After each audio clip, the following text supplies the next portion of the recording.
Nos encontramos el día de hoy en el conversatorio de matemática y literatura. Con nuestros participantes, Jairo Mora, docente del área de matemáticas en educación media y superior, enamorado consumado de los números. José Vicente Contreras Julio, escritor de obras literarias y didácticas, docente de matemáticas en colegios de bachillerato, universidades y YouTube matemático. Manuel Pachón, poeta, escritor y maestro, ha publicado obras literarias en el campo de la poesía, el cuento y el ensayo. Imparte clases de literatura, lenguaje y comunicación. Javier Martínez Parra, poeta, escritor, desde los barrios populares, ha elevado su voz hasta los rincones de la academia. Y Celedonio Orjuela Duarte, poeta, escritor y editor, con más de 7 obras literarias publicadas, director de talleres literarios y gestor de proyectos culturales.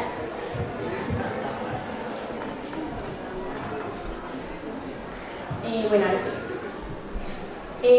Escritores. ¿Existe o no existe una clara relación entre literatura y matemática? ¿Cómo ve usted ese posible encuentro o desencuentro?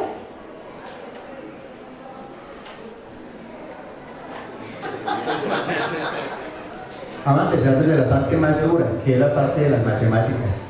La parte, diría alguien que la parte más brillante. Bueno, primero complacido de estar acá con ustedes y con mis colegas amigos haciendo una reflexión sobre estas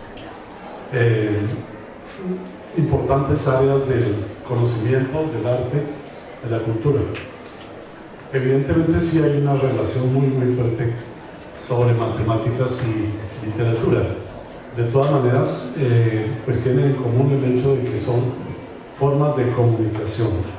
Es una manera de expresar cultura, es una manera de expresar las realidades que el mundo tiene. La literatura pues caracterizaría porque tiene libertad de formas, el escritor puede, digamos, explayarse expresando sus visiones del mundo de manera libre, de manera armoniosa.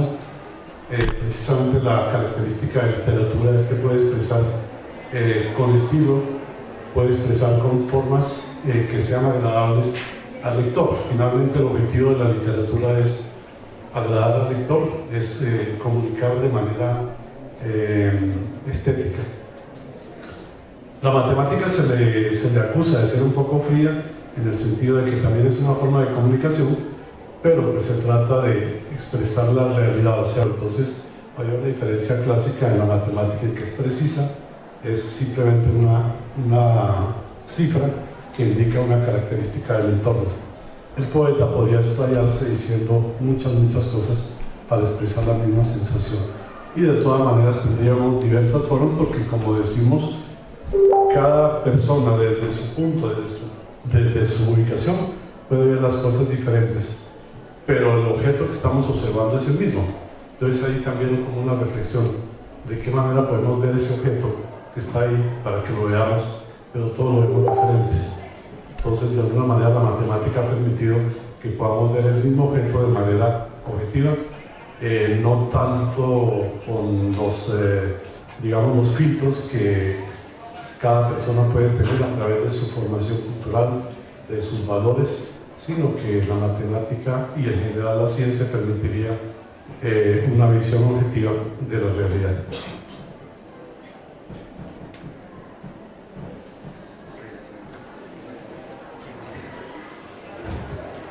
Bien, bueno, buenas tardes. Buenas tardes. Pues yo les confieso que es la primera vez que me meto en este lío.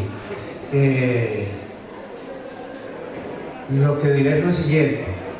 A mí me parece que antes de que el conocimiento fuera tan compartimentado, es decir, tan especializado, porque hoy en día el ser humano es especialista en.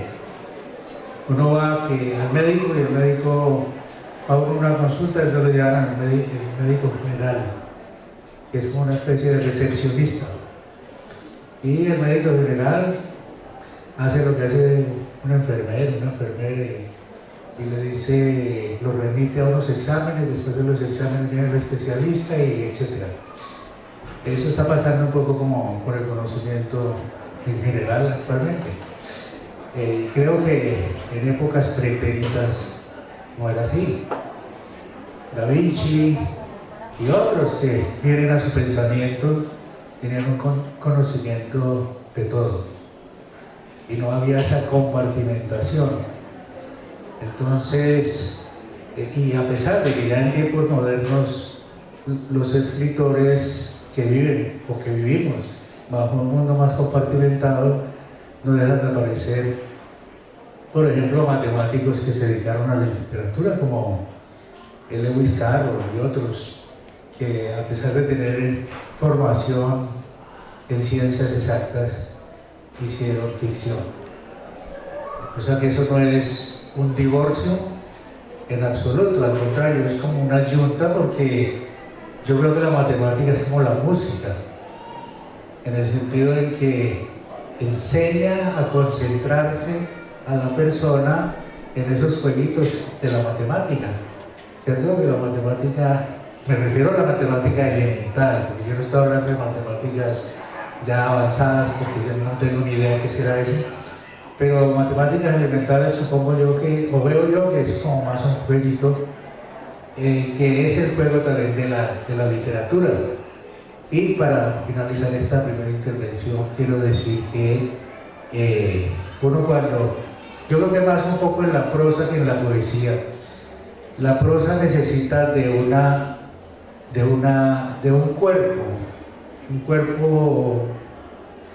cuerpo que tiene una lógica, que eso es lo que también enseña la matemática, tiene una lógica para ser creíble, ¿cierto? Esa lógica que estructura una narración, porque narrar implica necesariamente convencer a ese lector a través de unos trucos que lo lleven a desenvolver esa historia en su pensamiento, ¿cierto? Es decir, no todo se lo está dando descifrado el escritor, sino que el escritor cifra cosas para que el buen lector las descifre.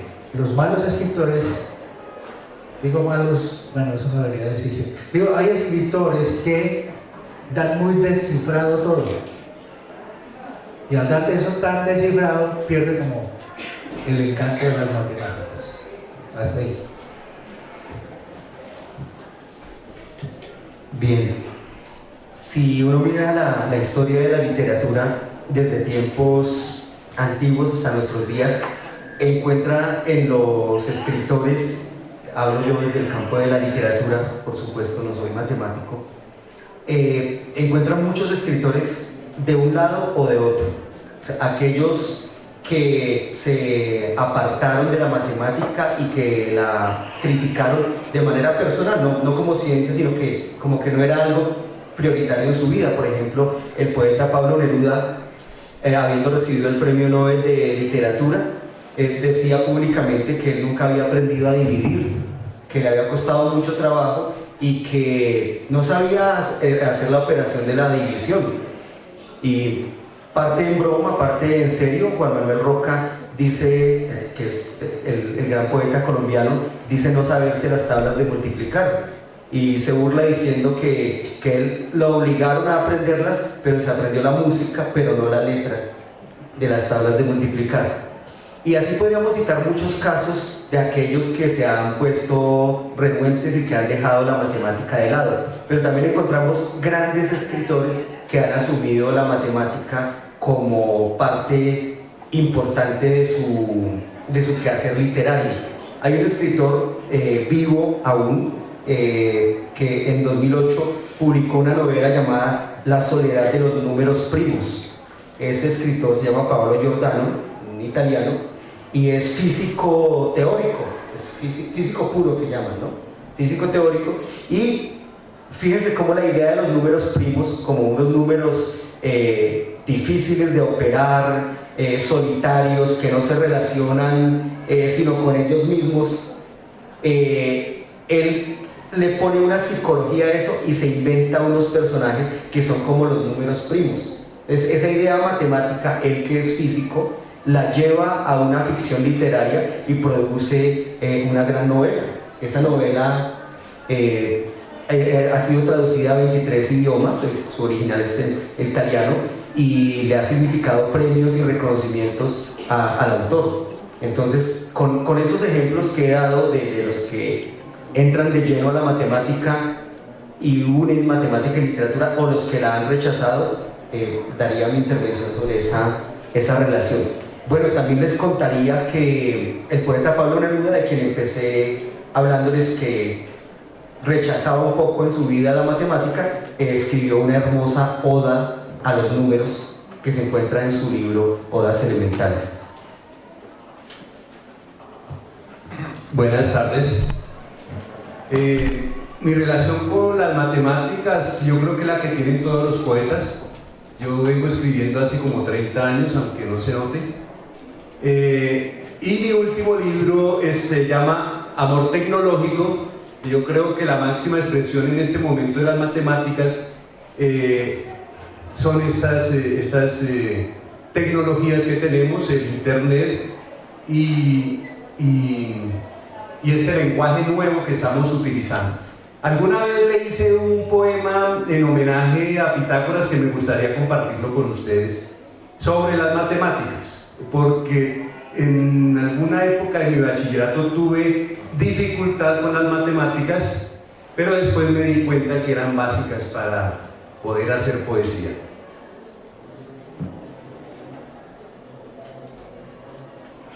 Este fue pensando en cómo podría enamorar Pitágoras a su esposa con esas palabras que se usan en la matemática.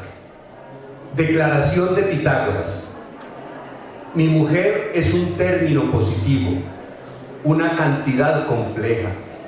Sus senos son proporcionales a las ansias de mis manos. La longitud de su amor es una cantidad imaginaria.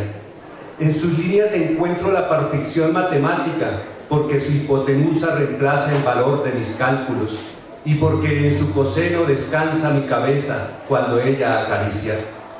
Junto al radio, al cuadrado y lejos de la tangente nos amamos. En la matriz de 3 encontré que no pertenece al conjunto vacío, porque si multiplicamos su ternura por el valor absoluto de su alegría, encontraremos una dicha elevada a la n potencia. Mi mujer tiene el valor infinito de una progresión geométrica. De su raíz cuadrada obtenemos la sumatoria de paciencia y armonía. Mi mujer tiene en su mente los irracionales y los racionales como si fueran enteros positivos, como si nuestra multiplicación nos acercara aún más a la igualdad del amor. En cualquier operación es una calculadora científica, una tabla de logaritmos, un álgebra Baldor. Inclusive cuando mis cálculos son negativos, a ella los problemas le resta importancia y a las alegrías le suma su máxima expresión. Se convierte en un caso de factorización único cuando hacemos el amor. Entrega los resultados acumulados de todos sus besos, pensamientos y suspira en mi cuello una ecuación de primer grado sin ninguna incógnita. Solo me angustio si algún binomio decreciente pretende factorizar nuestra perfecta ecuación. Muy interesante. Me imagino que habrá muchos momentos en que su señora te reduce a la más mínima expresión, ¿cierto? O a la máxima. También. Sí, efectivamente yo sí veo una clara relación entre las matemáticas y la literatura. La literatura, que es una ciencia tan amplia, basada en la imaginación, y una de las fuerzas más poderosas que hay en el mundo es la imaginación. ¿A quién se le ocurre poner a hablar a un león con una oveja, por ejemplo? Eso es como complicado, ¿cierto? Pero en la imaginación todo va. Y esa apertura que tiene la literatura, pues, permite eso. Pero las matemáticas, también siendo muy rígidas, también requieren mucha imaginación. Por ejemplo, cuando se aborda un problema, una situación matemática concreta, se requiere mucha imaginación. Hay algún momento en que el que está tratando de resolver la situación matemática requiere muchísima imaginación. Entonces, Ahí aparecen también esos elementos de la literatura, además de que hay que empezar a traducir el problema o descifrarlo de ese lenguaje literario o común que hay a ese lenguaje matemático que ofrece las matemáticas y que requiere las matemáticas para su resolución. Entonces la matemática está en todas partes, como yo trato de manifestarlo en este libro que tiene poesía y matemáticas para chicos. Aquí parece ser que tenemos al matemático Jairo Mora, los otros literatos, y yo que trato de combinar en la práctica de la literatura y en la práctica de las matemáticas estas dos ciencias. Este poema se llama Matemáticas. Siempre estás conmigo. Lo que soy se puede traducir en números. Contigo me divierto, mantengo mi mente activa, mejoro mi pensamiento. Asumo retos cada vez más difíciles, hago mis cuentas diarias, aprendo a resolver problemas, comparto pasatiempos con mis amigos, organizo mi agenda diaria, aprendo a sumar confianza, a restar dificultades, a multiplicar amor, a repartir afectos y a compartir ternuras. Siempre estás conmigo, matemáticas. Eso evidencia que sí debe haber alguna relación entre las matemáticas y todas las demás ciencias del conocimiento.